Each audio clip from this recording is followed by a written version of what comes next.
Hi everyone, it's Martin and Nick, and today we're going to talk about EPC certification, most specifically the legislation that's in consultation phase at the moment, talking about raising the minimum energy performance certification standard from EPC E to EPC C.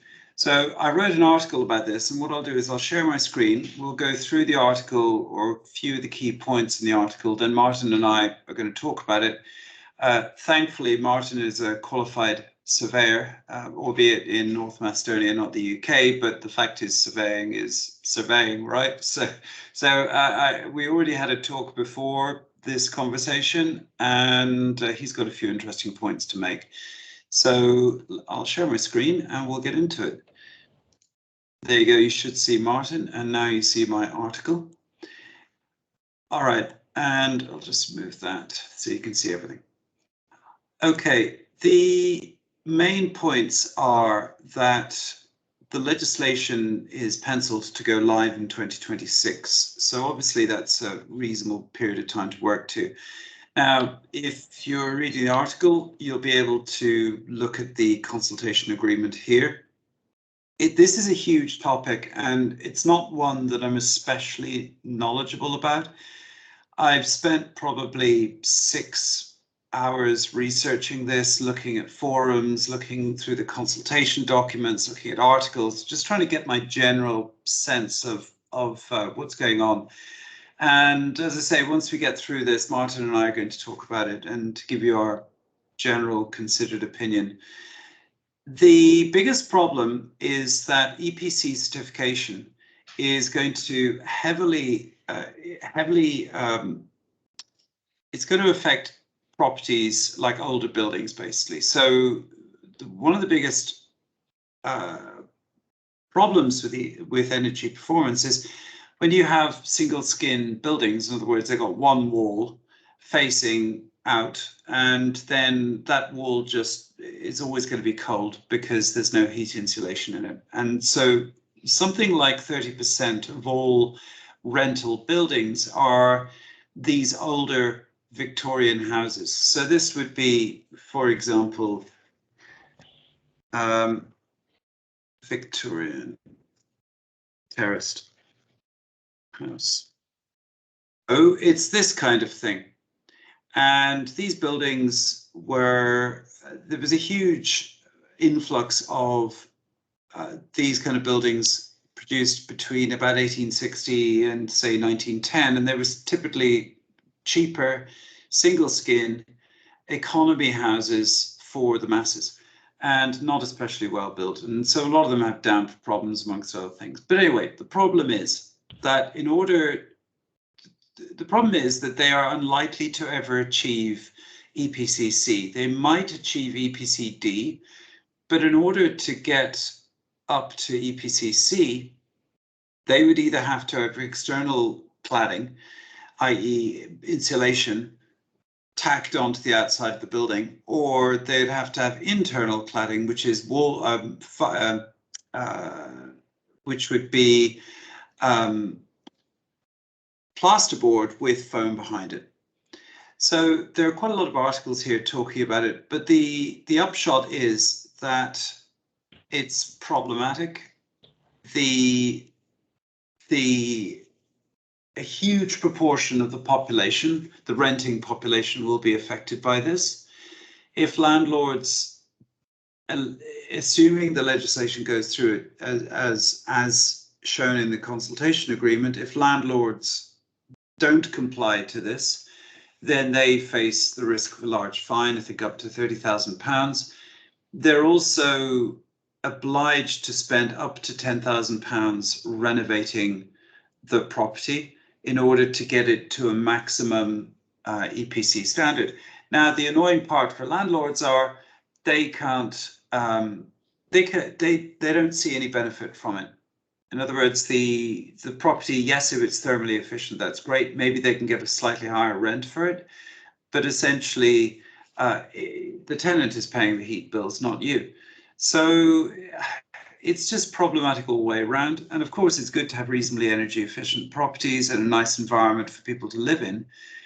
But there is this looming problem with these old Victorian properties. Now, from what I can see, there are exemptions already, and it may be that there'll be exemptions for this legislation. In other words, if it's impossible to reasonably bring the property up to a certain standard, well, then you have an exemption.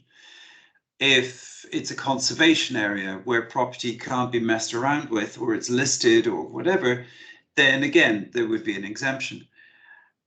Anyhow, it's a difficult one, and the final thing I would say is that the big get out and the big risk for the government, get out for the landlords, risk for the government, is that assuming you believe in the 18-year property cycle, as I do, and as Martin does, it's clear that we're in the last leg of this current cycle. So typically what happens now is the property market gets more and more heated and prices just go up.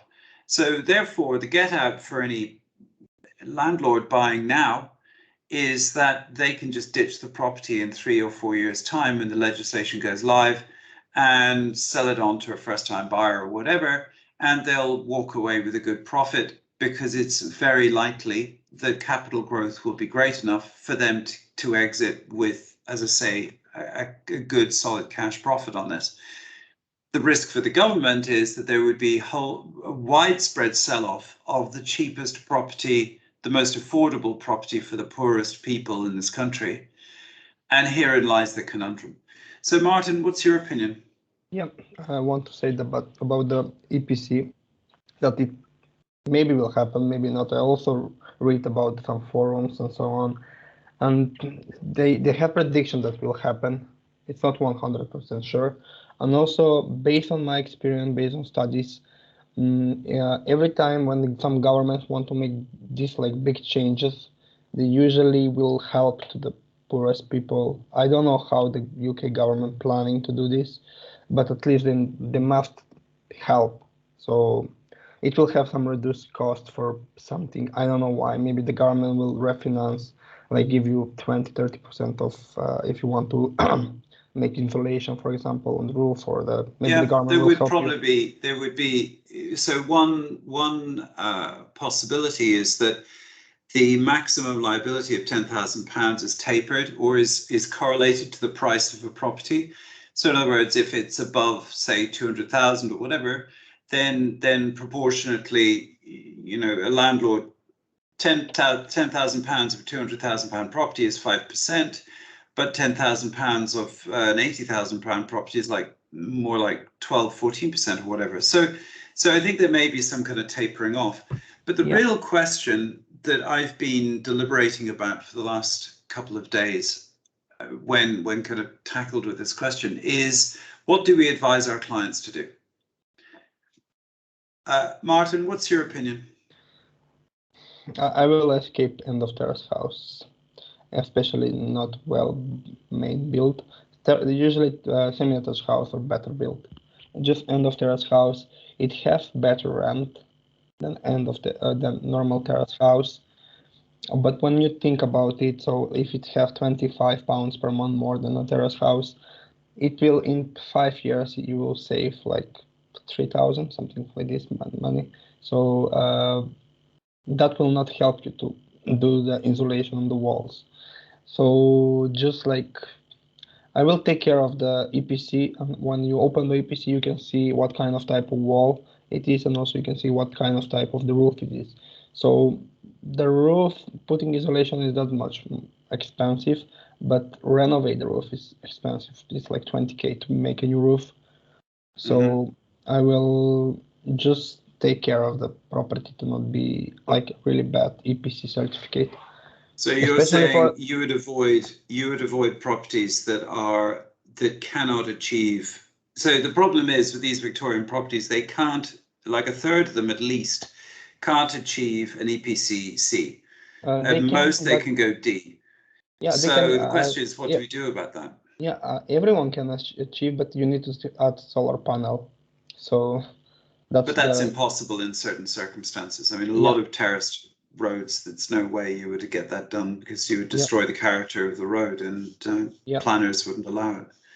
Yeah. So So basically, it's I will take care of what kind of property I will buy, especially for the So EPC. if it was you, so better another way of asking it, if it was your money and you know you're considering this legislation, what would you buy? I will read first the EPC and see what is the condition, because we can send you the links where you can check by yourself your property, and I will read what kind of roof it have, what kind of walls it have. So based on that, I will, because usually in the EPC, let me share a screen. So just open one. It will take me a minute. Mm-hmm.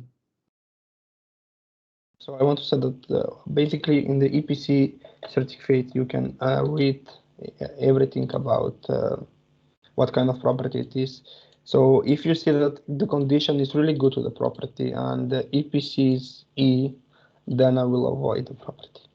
So you're saying if there is no real scope for uplift on the property to what, D at least, or C? I will say C, but basically 70 is not really, because 69 is for C. Maybe the government will make just reduce the for some property. Maybe I don't know what the government planning to do. Well, they could say that if a Victorian building with single skin or whatever, and if property cannot be upgraded to basically a get out is that the government says that for certain types of property built in certain periods, that maximum EPC would be, for example, D. And that would be a suitable compromise. So if it was a modern building with cavity walls that is fundamentally better insulated, then the standard would be C. And if it can't be, because it's an old building, then it would be D. And that would be the way they'd get around all of this aggravation with this old rental stock. Yeah. And I think just on... Yeah, this one example of a property. The number is 107. So I will go to check. You post the postal and you find the property. 107 is E. So basically you can see I will just zoom in. So you can see the square feet of the property and you can see what it can have potential. So basically if your property cannot have potential of a C, then you will avoid. But most of them have, but it's again if it's possible to be made. So you just need to check. But it's at what cost? And also you know with a lot of these properties you just can't. As I say, you know, in theory you can, in practice it's impossible.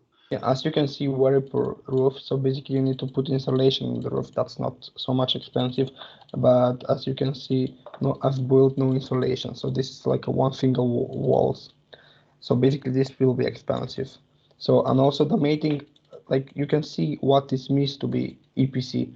So basically if you scroll down, you will see you can achieve B, and here is the cost. So to be D, it's need only from 100 to 350. So that's really like and just for anyone watching, the way it works is that as you scroll down, it's like you start with this thing, then you do that thing, and then you do that thing, and you do the next thing, and each thing kind of cumulatively improves your score.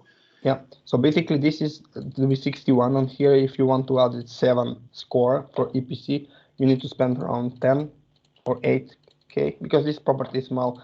Usually they always write from 4 to 14, but this property is not really large, it's really small. So but the fact is that applying internal or external wall insulation is incredibly disruptive. So you can't externally clad a building like that, the one we've got here. And for internal insulation, well, it's just you have to pull the house apart basically, and this is floor insulation. It's very difficult. Yeah, this is floor insulation. And this would be if there's a solid floor in the building, and again, you then have to pull up the whole floor and dig everything up and put down. for example, this property is not expensive to make C because you have here from here to here. Well, interestingly, the issue is they say condensing boiler. What they're actually saying is condensing boiler being electricity. Sorry, a gas boiler. But as we know, gas is prohibitively expensive now, and I don't know what they're going to do about that, because the pragmatic solution is in fact an electric boiler. But anyway. Yeah. So and then you have these panels and so on. So and you can see the difference between, for example, if you add the panels, it will give you 12. If you solar water heating, if you add, it will give you only one score. Yeah, and this for replacing the boiler will give you 2 score.